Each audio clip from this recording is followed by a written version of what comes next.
그분의 힘찬 능력으로라는 제목으로 말씀을 나누도록 하겠습니다. 오늘 설교의 제목은 그분의 힘찬 능력으로입니다.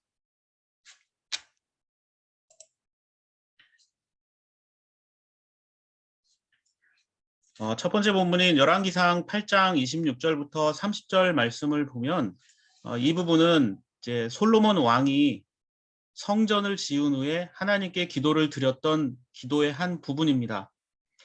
그래서 28절부터 30절은 성전에서 기도할 때 우리의 기도를 들어주십시오라는 이 솔로몬 왕의 소망이 담겨 있습니다. 특히나 29절 말씀을 보면 이곳은 주님께서 내 이름이 거기에 있을 것이다 하고 말씀하신 곳입니다라고 이렇게 솔로몬이 말하고 있습니다. 이 문장만 보면 하나님께서 예전에 솔로몬에게 이런 약속을 주셨다 생각하기 쉽습니다. 내가 거기에 있을 곳을 만들어라 이렇게 솔로몬에게 명령하셨다고 생각하기가 쉬운데요. 그런데 성경에는 하나님께서 솔로몬에게 직접 계시하셨다라는 내용이 등장하지 않습니다. 성전을 지어라 이렇게 허락은 하셨지만 내가 원하니 지어라 이렇게 하시진 않았다라는 겁니다. 다만 신명기 말씀을 보면 이 성전 건축과 관련해서 비슷한 내용이 등장하는 것을 볼 수 있습니다. 이 신명기는 솔로몬보다 훨씬 앞에 있었던 400년 이상 앞에 있었던 이 모세가 받았던 그 계명의 말씀들을 기록해 둔 것이기 때문에 예전 기록이라고 볼 수 있습니다. 솔로몬 왕에 비해서. 그래서 신명기 12장 5절과 11절을 보면 이렇게 되어 있습니다. 5절과 11절에서는요. 당신들의 모든 지파 가운데서 택하신 그곳, 자, 택하신 그곳, 또 11절에서도 역시 선택하신 그곳 이렇게 되어 있는데 표시는 주 당신들의 하나님이 그의 이름을 두려고 선택하신 그곳 이렇게 되어 있습니다. 물론 솔로몬은 신명기 말씀을 인용해서 이런 기도를 드렸을 수 있습니다. 그러나 솔로몬이 기도한 내 이름이 거기에 있을 것이다 라고 말한 이 성전, 그리고 신명기에 등장하는 하나님께서 선택하신 그곳, 이 두 장소는 좀 차이가 큽니다. 솔로몬은 특정한 장소에 건물을 세워서 성전이라고 불렀지만 신명기는 특정한 장소가 아니라 어떤 곳이 거룩한 곳이라고 하죠? 하나님이 임재하시는 모든 땅이 바로 거룩한 성전이다라고 설명하고 있는 겁니다. 그렇다면 하나님께서 자신이 머물 곳을 만들어라 이렇게 말씀하신 이유가 뭘까요? 어느 곳이나 다 하나님이 계시면 거룩한 곳인데 굳이 내가 선택한 곳을 만들어라 이렇게 말씀하신 이유가 뭘까요? 제사를 받으려고 어떤 특정 장소를 언급하신 걸까요? 아니면은 사람들이 내는 제물을 받고 싶었던 것일까요? 그것도 아니라면 사람이 많이 모이는 것을 좋아하셔서 하나님께서 이런 말씀을 하셨을까요? 아닙니다. 출애굽기 25장 8절 말씀을 보면 이 모세에게 하나님께서 또 명령하실 때 이렇게 명령하세요. 내가 그들 가운데 머물 수 있도록 그들에게 내가 머물 성소를 지어라. 이렇게 되어 있습니다. 자, 모세에게도 이런 명령을 내렸어요. 내가 머물 성소를 지어라. 자, 하나님은 사람과 함께하는 분입니다. 어느 특정한 곳을 정해서 찾아오거나 정성을 바쳐라 이렇게 요구하시지 않습니다. 언제나 먼저 우리에게 찾아오시는 분이 바로 하나님이십니다. 자, 8절 말씀을 잘 보면 내가 머물 성소를 만들라 이렇게 말씀하셨습니다. 자, 여기에서 머물다라는 말은요. 이 두 가지 의미로 해석이 가능한 단어를 사용하고 있습니다. 하나님께서 계신다라는 뜻도 있지만 하나님께서 계시면서 보호한다, 은혜를 주신다라고도 해석할 수 있다는 것입니다. 그러니까 하나님이 계시기도 하지만 하나님께서 우리를 보호하고 은혜를 주시는 곳, 이것이 바로 성소라는 겁니다. 머물다라는 것입니다. 또한 성소라는 미끄다시라는 말은 거룩, 구별, 깨끗하다라는 뜻을 지닌 카다시라는 말에서 유래가 되었다고 합니다. 자, 생각해 보십시오. 이 세상에 하나님 보시기에 깨끗하고 거룩한 곳이 있을까요? 없습니다. 의인도 없고 거룩한 장소도 없습니다. 오직 거룩하신 하나님이 계시면 그곳이 바로 거룩한 성소가 되는 것입니다. 이 성소, 거룩한 곳. 사람도 마찬가지입니다. 자, 거룩하고 깨끗한 사람이 있을까요? 없습니다. 그래서 성경은 의인이 없다라고 말하죠. 의인이 없지만 그건 있습니다. 하나님께서 죄인이지만 죄 없다라고 예수 그리스도를 통해서 죄 없는 자로 인정해 주시는 것. 그것을 바로 성경은 칭의라고 합니다. 칭의, 죄가 없다 또는 의롭다고 인정해 주시는 겁니다. 반드시 그리스도를 통해서만 가능한 것입니다. 소요리 문답 33문은 칭의에 관해서 묻습니다. 칭의, 이게 무엇입니까? 라는 이 물음에 칭의에 대해서 이렇게 설명합니다. 칭의는 하나님의 값없는 은혜의 행위다라고 설명을 합니다. 자, 칭의를 뭐라고 얘기한다고요? 하나님의 값없는 은혜의 행위다 이렇게 설명합니다. 이 값없는 은혜라고 하니까 마치 구원을 공짜인 것처럼 착각하는 사람이 있습니다. 자, 값없는 은혜라는 표현이 왜 나왔을까요? 우리를 의롭게 하신다. 근데 이게 값이 없다. 그러면 뭐 아무나 하나님 앞에 다 나갈 수 있는 것이냐? 결코 그렇지 않다는 겁니다. 우리를 의롭다고 인정해 주시는 이 칭의는 값없는 은혜라고 이렇게 번역이 되어 있지만 저는 가치를 매길 수 없는 은혜라고 하는 게 더 맞을 것 같습니다. 자, 값없는 은혜라는 말은 아예 가치를 매길 수 없을 정도로 귀한 것이기 때문에 인간이 얻을 수 없는 것이라는 의미가 포함되어 있습니다. 그래서 성경에서 뭐라고 얘기합니까? 하나님의 선물이다 이렇게 이야기하고 있습니다. 그래서 하나님께서 주시지 않으면 인간은 도무지 구원을 얻을 수가 없다는 겁니다. 그래서 값없는 은혜 또는 가치를 매길 수 없는 정말 큰 은혜라고 이야기할 수 있다는 점입니다. 자, 출애굽기 25장 8절 말씀으로 다시 돌아와서 보면 이 25장 8절 말씀의 핵심은 내가 머물 거룩한 성소, 즉 하나님이 머무는 곳이 어떤 곳이냐, 어디가 거룩한 땅이냐, 이게 핵심이 아니에요. 하나님이 머무는 곳은 어디일까요? 이 출애굽기 25장 8절의 핵심은 어디냐면 바로 앞에 있는 내가 그들 가운데 머물겠다. 이게 바로 핵심입니다. 그래서 8절을 의역하면 내가 너희와 함께하고 지키고 은혜를 주겠다. 그 상징적인 곳을 거룩한 곳으로 구별하여라 이렇게 말씀하고 있는 겁니다. 그러니까 핵심은 하나님은 우리와 함께 하신다라는 것이 바로 모든 말씀의 아주 중요한 포인트라는 겁니다. 자, 성소의 의미가 뭔지 아시겠죠? 거룩한 곳은 하나님께서 언제나 세상 속에서 살아가는 우리와 함께하길 원하시는 분이고 그 하나님이 우리에게 오시고 그렇다면 우리의 평범한 삶, 하루하루의 삶, 우리의 가정, 일터, 학업 그곳이 바로 거룩한 곳이라는 겁니다. 그래서 히브리서 9장 1절 말씀은 이런 모세의 성막을 세상에 속한 성소라고 불렀습니다. 세상에 속한 성소, 거룩한 곳. 자, 여기서 말하는 세상은 불완전하고 세속적이며 부패한 것을 말합니다. 우리가 살고 있는 하루하루 반복되는 삶의 현장입니다. 완벽한 하늘의 성소와는 차이가 있습니다. 그런데 그러한 불완전함과 부패 속에서도 하나님은 여전히 우리와 함께 하신다는 사실을 설명합니다. 여러분이 일을 하는 그곳이 바로 거룩한 곳입니다. 또 여러분이 공부하고 배우고 있는 그 장소가 바로 하나님께서 함께 하시는 성소입니다.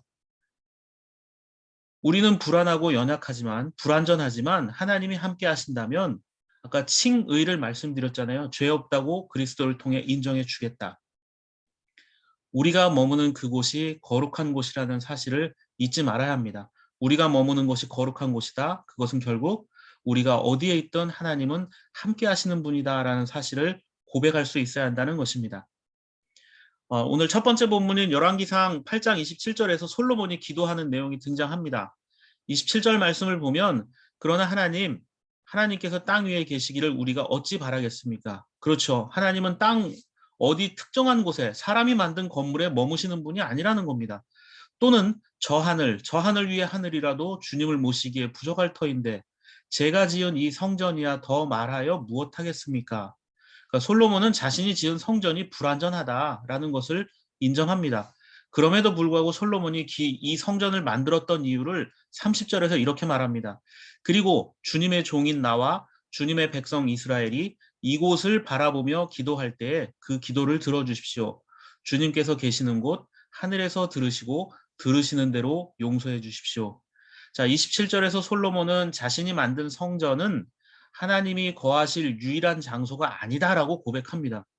이 지구상에 유일하게 거룩한 장소가 솔로몬이 만든 성전이 아니다라고 말합니다. 하나님은 어디에나 계시기 때문이고 세상을 창조하셨기 때문입니다.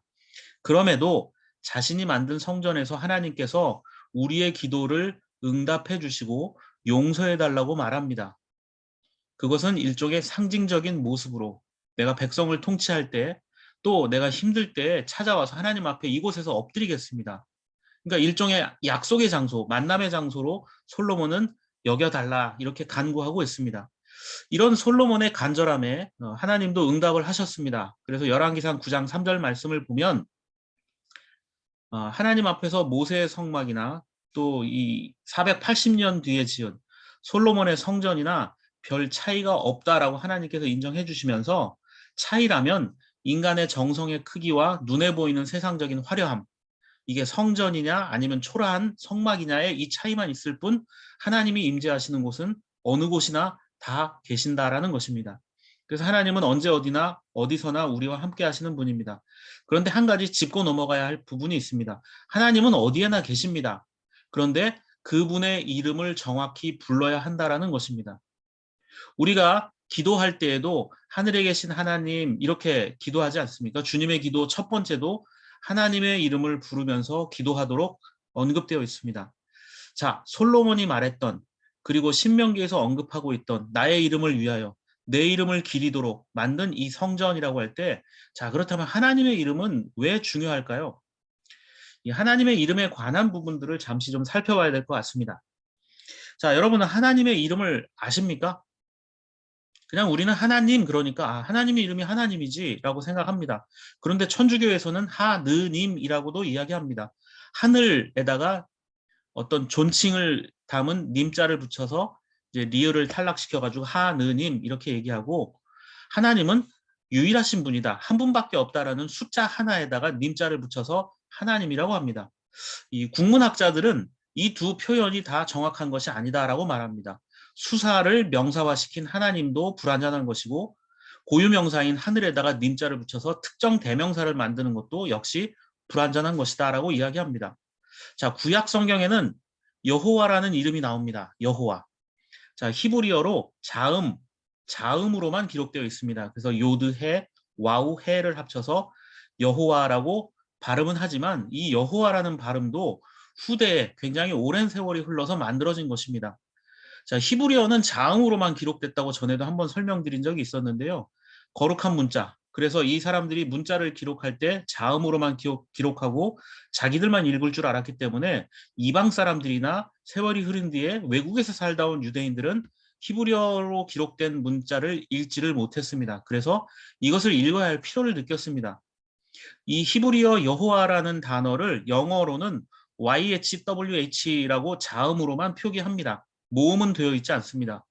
그러니까 우리말로 하면 뭐 이응, 히응, 이응, 히응 이런 식의, 그러니까 보는 사람에 따라서 이게 어떤 뜻인지 전혀 의미를 파악할 수 없다는 겁니다. 이 여호와라는 이 YHWH를 그리스 사람들은 조금 더 있어 보이게 하려고 테트라그라마톤이라고 합니다. 이 테트라그라마톤은 무슨 특별한 뜻이 있는 단어가 아니라 글자가 4개잖아요. 그래서 4글자라는 이런 뜻을 갖고 있습니다. 자, 발음은 후대에 모음을 붙여서 여호와라고 읽지만 야훼라고도 하고 모음을 붙이기에 따라서 실제 어떤 발음인지 정확하지 않습니다. 왜 그럴까요? 거룩하신 하나님의 이름을 함부로 부를 수 없어서 이 단어가 나오면 사람들은 성경을 읽다가 여호와 이 단어가 나오면 YHWH라는 이 히브리어 알파벳이 등장하면 읽지 않고 그냥 넘어갔다고 합니다. 또는 다른 대체 용어를 써서 여호와라는 말 대신 주님 또는 그분 이런 식의 표현으로 대체해서 읽었다고 합니다. 자, 이런 예는 얼마든지 찾아볼 수 있습니다. 대살의 의궤라는 1743년에 영조 임금 때 그려진 그림입니다. 이 대사례라는 것은 임금이 활을 쏘는 행사를 지칭합니다. 그래서 대사 이렇게 돼 있죠. 화살을 쏘는 그런 행사를 이제 궁중의 화가들이 도와서 화가들이 그린 그림인데, 자, 이 그림을 보면 왕의 어떤 모습을 그린 겁니다. 이게 왕의 모습을 그린 거예요. 그런데 보십시오. 왕이 보이나요? 보이지 않죠. 왕이 어디 있을까요? 예, 중앙 위쪽에 빈 의자가 보이죠? 이 왕을 상징하는 뒤쪽에 1월 곤륜도라고 하는 병풍이 쳐 있고 왕만이 앉을 수 있는 이 붉은색 의자가 있습니다. 자, 조선시대에는 왕은 존귀한 신분이기 때문에 함부로 그리지 않았습니다. 다만 왕만이 사용하는 의자와 병풍, 그리고 왕을 수행하는 신하들, 그리고 호위무사를 그렸고 또 이 왕이 있는 자리를 이렇게 천막으로 구별해서 세워놨잖아요. 그래서 이 왕이 참석했음을 이 그림을 통해서 알 수 있습니다. 단지 왕의 그 용상은 그리지 않는 게 전통이었습니다. 왜냐하면 거룩한 분이니까 존귀하고 지존하신 분이기 때문에 그리지 않았습니다. 자, 조선시대 왕도 무슨 명나 중국의 황제도 아닌 조선시대 왕도 거룩하다 해서 이렇게 그리지 않는데 그 용안을 그리지 않았는데 자, 인간 세상의 왕도 이렇게 존귀한 존재로 여기는데 이스라엘 사람들도 세상을 창조하신 하나님의 이름을 함부로 부르기가 어려웠다는 겁니다. 그래서 여호와라는 단어가 나올 때마다 그냥 건너뛰거나 그분이라고 하거나 아니면 대체할 수 있는 용어를 만들어냈습니다. 그래서 정확하게 표기를 하지 않았습니다. 그러다 보니까 어떤 문제가 생깁니까? 시간이 지나면서 후손들은 그 문자가 어떤 단어로 읽혔는지를 알지를 못하는 겁니다. 그래서 후대에 모음을 붙여서 읽기 시작했습니다. 야, 이거 하나님에 대한 이름을 우리가 좀 불러야 된다라고 해서 만들기 시작했어요. 그래서 아까 말씀드렸잖아요. 여호와라는 말 자체도 자음으로만 돼 있고 이걸 알파벳으로 표현하면 YHWH라 정확한 발음이 무엇인지 모른다. 그래서 이 그리스어에서 유대인들이 하나를 좀 차용했습니다. 바로 그 말이 뭐냐면 주님을 뜻하는 아도나이라는 단어입니다. 아도나이. 그런데 알파벳으로는 여호와를 뜻하는 자음 표기가 YHWH로만 돼 있다고 말씀드렸잖아요. 그래서 이게 발음을 어떻게 해야 될지 사람들이 몰랐다. 그래서 한 가지 착안을 한 게 헬라어의 아도나이라는 단어에서 모음을 따서 이 YHWH에다 갖다 붙였습니다. 그래서 야호와라고 읽기 시작하면서 이것이 정착되어서 여호와라는 단어로 부르게 된 것입니다. 그러니까 하나님 이름이 정확히 뭐냐 묻는다면 우리는 여호와 또는 야훼, 아니 하나님이지라고 말하지만 이게 다 정확한 호칭이 아니다라는 점입니다. 그런데 하나님의 이름이 궁금했던 사람이 또 있습니다. 우리만 궁금한 게 아니라 또 있었어요. 바로 모세였습니다. 모세가 하나님의 이름을 묻는 장면이 있습니다. 내가 너에게 명령하니까 다시 돌아가라. 뭐 이런 말을 하니까 아니 당신 누구신데 나한테 이런 명령을 하십니까? 라고 모세가 질문을 하는 장면이 나옵니다. 그때 하나님께서 자신의 이름에 대해서 뭐라고 설명하시냐면 자 13절부터 14절 보면 모세에게 하나님께서 아랬다. 제가 이스라엘 자손에게 가서 너희 조상의 하나님께서 나를 너희에게 보내셨다 하고 말하면 그들이 저에게 야 어떤 신이 너를 우리에게 보냈냐라고 물을 건데 제가 그들에게 나를 보내는 당신이 누구신지는 이름을 알려주셔야 될 게 아닙니까? 어떤 신의 이름으로 얘기해야 되겠습니까? 태양 신입니까? 달의 신입니까? 땅의 신입니까? 도대체 어떤 신이라고 설명을 해야겠습니까? 라고 했을 때 하나님께서 14절에 뭐라고 얘기하시죠? 모세에게 대답했다. 나는 곧 나다. I am who I am 이라고 영어로는 표기합니다. I am who I am. 이거 구글 번역기로 돌리면요. 나는 나일 뿐이야. 이렇게 번역됩니다. 자, 모세가 지금 목숨을 걸고 이집트로 다시 가서 이스라엘 백성들을 구해야 되는데 당신 누구 어떤 신의 이름으로 왔느냐라고 했을 때 나는 나야. 그분이 나를 보냈다라고 이야기하라는 겁니다. 이게 얼마나 황당한 이야기입니까? 거창한 이름을 좀 밝혀주면 좋겠는데 그런 이름도 없이 그냥 나는 나다 이렇게 말씀하셨습니다. 여러분 왜 하나님께서 자신을 나는 나다라고 말씀하셨을까요? 그리고 제가 지금까지 설명드린 이야기대로 보면 하나님은 우리나라에서만 부르는 호칭이고 뭐 여호와, 야훼 이거는 어떻게 되는지 알 수가 없습니다. 정확하게 호칭을 잘 모릅니다. 그리고 진짜 성경에 나와 있는 하나님이 알려주신 유일한 이름이 나는 곧 나다. 왜 이런 식으로 설명하셨을까요? 최영목 목사의 뒤집어보는 성서 인물이라는 책에서 저자가 나는 나다라는 이 해석, 나는 나일 뿐이야 라는 이 하나님의 이름에 관해서 뭐라고 설명하냐면 이렇게 해석을 합니다. 하나님은 그 무엇으로도 규정되지 않는 존재라는 뜻이다. 억압받고 고통받는 백성들의 지도자로 나서느냐 마느냐의 중대한 결단을 앞둔 모세에게 그 답은 형이상학적인 응답이 아니었다. 그 무엇으로도 규정되지 않는 존재, 그것은 전적으로 자유로운 주체를 말한다. 하나님의 자기 호명인 이 응답은 동시에 그 응답을 듣는 존재의 자각이기도 하다. 모세는 모세다. 히브리인은 히브리인이다 하는 자각이다. 이집트의 왕자도 아니요. 낯선 땅의 나그네도 아닌 히브리인의 아들로서 모세의 정체성 자각이며 동시에 결코 이집트인의 노예일 수 없는 히브리인의 자각이다.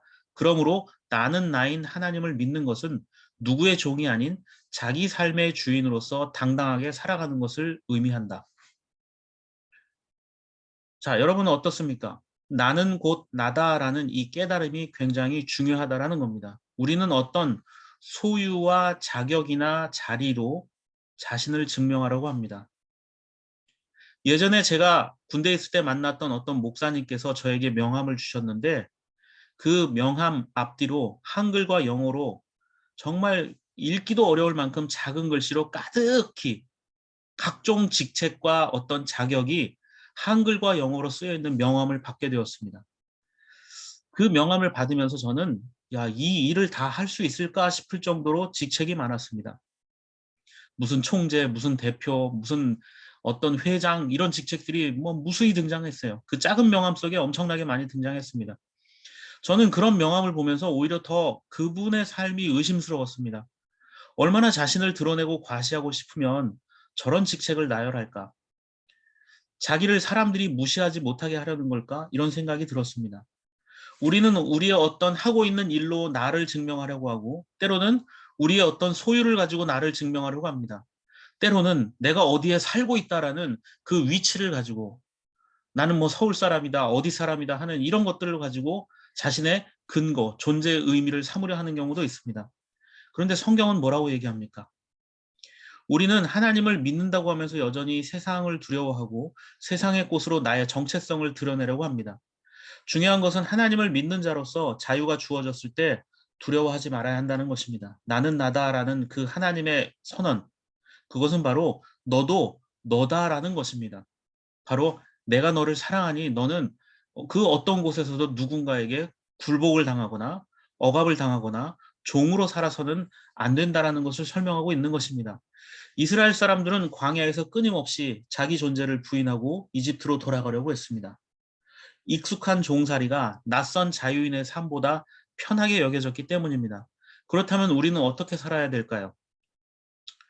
오늘 두 번째 본문인 에베소서 6장 10절 말씀을 보십시오. 끝으로 말합니다. 여러분은 주님 안에서 그분의 힘찬 능력으로 굳게 서십시오. 이렇게 말합니다. 자, 바울은 우리에게 굳세게 되라고 말합니다. 굳세게 되십시오. 자, 굳세다라는 말은 힘과 능력이 있는 강한 존재를 말합니다. 우리가 그렇게 될 수 있는 이유가 무엇입니까? 바로 주님의 능력이 그렇기 때문이라는 겁니다. 주님이 능력 있는 분이기 때문입니다. 자, 그분의 힘찬 능력으로 할 때 이 능력이라는 말은 힘, 세력, 권력이라는 말 외에도 주권, 통치 이런 뜻입니다. 자, 하나님의 능력은 결국 하나님의 통치, 하나님의 주인 되심이라는 것입니다. 자, 우리가 하나님을 믿고 따르겠습니다라는 것은 하나님의 능력을 믿습니다라고 말한다는 것은 하나님이 나의 주인이십니다. 하나님이 내 인생을 통치하십니다라는 고백이 되어야 한다는 것입니다. 그러한 자들만 세상 가운데서 굳세게 서갈 수 있다는 것입니다.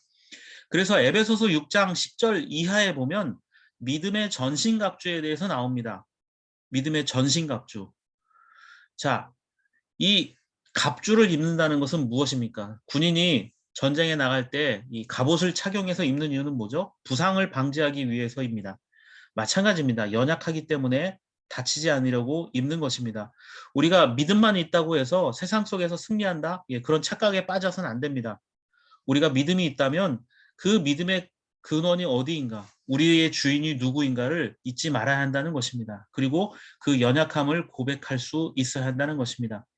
언제 어디서나 우리가 부족하고 연약하다는 사실을 깨닫고 믿음 안에서 우리의 능력은 오직 하나님 한 분밖에 없다는 사실을 깨닫고 나가는 저와 여러분들의 삶의 모습이 되기를 바랍니다.